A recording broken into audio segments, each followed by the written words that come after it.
Ya, terima kasih Anda masih bersama kami di seputar Aceh. Pemirsa, Badan Nasional Kantor Pencarian dan Pertolongan Banda Aceh menggelar latihan di Pairan selama 3 hari, mulai tanggal 11 hingga 13 Desember 2018. Pelatihan dipusatkan di Pairan Selat Benggala, perairan Banda Aceh, dengan melibatkan potensi SAR untuk menguji kemampuan dan kesiagaan personil SAR dalam menghadapi kecelakaan di laut.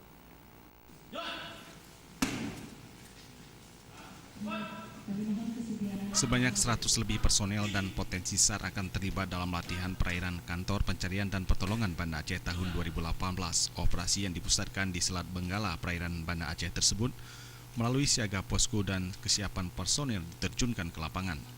Direktur Kesiapan dan Kesiagaan Badan Nasional Pencarian Pertolongan, Didik Hamzan, saat membuka latihan di Kantor SAR Banda Aceh menyampaikan, tingginya aktivitas pelayaran di Selat Malaka di kawasan laut tersebut menjadi persoalan keselamatan jiwa manusia terhadap potensi rawan terjadi kecelakaan laut.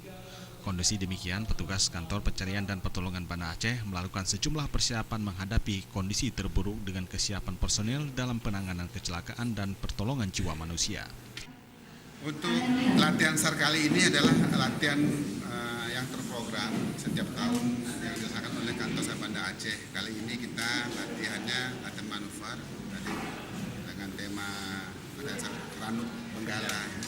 Nah, latihan ini sesuai dengan tadi yang disampaikan oleh sambutan Kepala Basarnas. Basarnas itu tidak bisa bekerja sendiri karena dengan luas wilayah tugas yang demikian menantang dengan sumber daya yang terbatas, kita dituntut untuk bisa bekerja sama.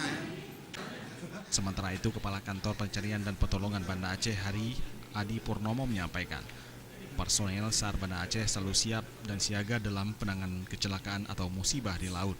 Latihan ini juga sebagai sarana menguji kemampuan personel dan potensi SAR lainnya di Banda Aceh dan Aceh, melalui koordinasi yang sudah terjalin dengan baik selama ini, karena potensi kerawanan kecelakaan di laut terbilang tinggi. Hari Kamisnya ini baru kita lakukan latihan sesungguhnya, tapi ini kita kemas dengan model demo sehingga kita berusaha untuk bagaimana koordinasi ini bisa terjalin dengan rapi dan baik.